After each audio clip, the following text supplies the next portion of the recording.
পটল দিয়ে একঘেয়েমি তরকারি খেতে খেতে যখন আর ভালো লাগবে না তখন এই রেসিপিটা করে নিতে পারেন। সবাইকে আসসালামু আলাইকুম, কেমন আছেন সবাই? আশা করছি যে যেখান থেকে বসে আজকের ভিডিওটি দেখছেন সবাই অনেক ভালো আছেন। আলহামদুলিল্লাহ আমিও অনেক ভালো আছি। আজকে আমি আপনাদের সাথে শেয়ার করব পটল দিয়ে খুবই মজাদার একটা ভাজি রেসিপি। তার জন্য আমি এখানে বড় সাইজের 6টা পটল নিয়েছি। আপনারা চাইলে কম বেশি করে নিতে পারেন। পটলগুলোকে আমি খুব ভালোভাবে ধুয়ে নিব। আমার পটল ধোয়া হয়ে গিয়েছে, এখন আমি এগুলোকে খোসা ছাড়িয়ে নেব। দুই মাথা কেটে আমি একটা পিলারের সাহায্যে সম্পূর্ণ খোসা ছাড়াবো না, কিছু অংশ খোসা রেখে আমি চারপাশ থেকে খোসাগুলোকে এভাবে ছাড়িয়ে নিব। আর আপনারা চাইলে এই খোসা ছাড়ানোর কাজটা বটি দিয়ে করতে পারেন, তাহলে আরও সহজ হয়ে যাবে। আমি আপনাদেরকে দেখানোর সুবিধার্থে পিলার দিয়ে করেছি। আমার পটলগুলো খোসা ছাড়ানো হয়ে গিয়েছে, এখন আমি নিয়ে নিলাম শিলপাটা। পটলগুলোকে ভালোভাবে আমি থেতো করে নিব। তো ভিউয়ার্স, আজকের আমার এই ভিডিওটি যদি আপনাদের ভালো লাগে, আপনারা কে কোথা থেকে আমার ভিডিওটি দেখছেন অবশ্যই কমেন্টস করে জানাতে ভুলবেন না। এর ভিডিওতে কমেন্টস করেছেন এমডি আতিকুর রহমান ভাইয়া, গঙ্গাছড়া রংপুর থেকে দেখছি।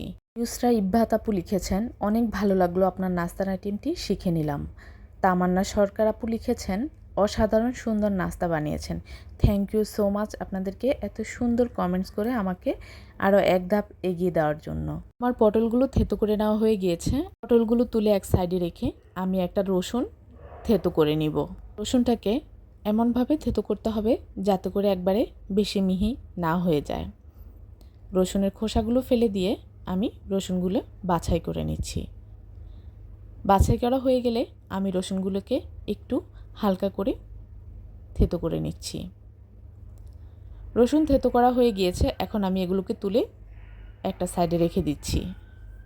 এখন আমি সবগুলো উপাদান একসাথে করে আপনাদেরকে দেখিয়ে দিচ্ছি।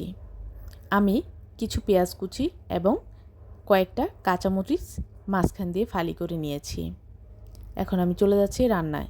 চুলায় একটা কড়াই বসিয়ে দিয়ে তাতে 2 টেবিল চামচ পরিমাণ সরিষার তেল দিয়ে আমি পেঁয়াজ কুচি এবং রসুন কুচিটা দিয়ে ভেজে নেব।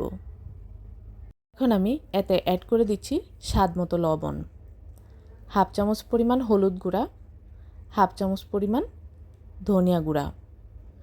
ভালোভাবে মিশ্রণটাকে মিশিয়ে নেব। এ পর্যায়ে চুলার জাল লো মিডিয়াম হিটে রেখেই রান্নাটা করতে হবে।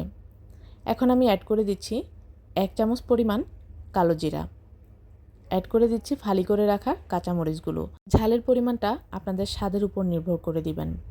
এখন আমি অ্যাড করে দিচ্ছি থেতো করে রাখা পটলগুলোকে নেড়েচেড়ে খুব ভালোভাবে মশলার সাথে মিশিয়ে নিতে হবে।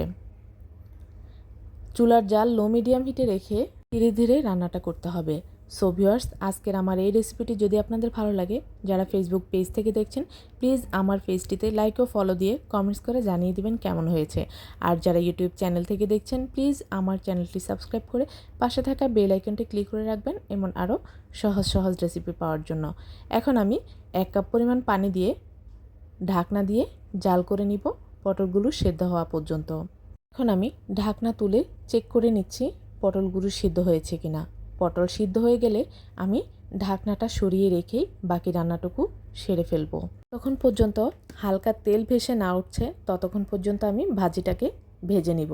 সো ভিউয়ার্স, আজকের এই রেসিপিটি যদি আপনাদের ভালো লাগে প্লিজ একবার হলেও বাসায় ট্রাই করার অনুরোধ রইল। আজ এই পর্যন্তই। সবাই ভালো থাকবেন, সুস্থ থাকবেন। আল্লাহ হাফেজ।